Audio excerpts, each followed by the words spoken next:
மனிதர் கைவிடலாம், ஆனால் தேவன் ஒருபோதும் கைவிட மாட்டார். உன் தேவனாகிய கர்த்தர் இரக்கமுள்ள தேவனாய் இருக்கிறபடியால் அவர் உன்னை கைவிட மாட்டார். உபாகமம் 4:31. இந்த உலகம் மாறிக்கொண்டே இருக்கிறது. பலவிதமான சூழ்நிலைகளின் மூலமாக மாறிக்கொண்டிருக்கிற இந்த உலகத்தில் இருக்கிற மக்கள் நம்மை கைவிட வாய்ப்பு இருக்கிறது. ஆனால் நல்ல செய்தி என்ன தெரியுமா? தேவன் ஒருபோதும் உன்னையும் என்னையும் கைவிடுகிறவர் அல்லவே அல்ல.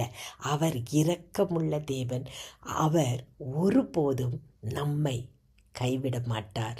அன்பின் பரம தகப்பனே, ஆண்டவரே, உலகம் மாறிக்கொண்டிருக்கிறது. உலகத்தில் உள்ள மக்கள் பல சூழ்நிலைகள் மூலம் ஆண்டவரே பல மாற்றத்தில் காணப்படுகிறார்கள்.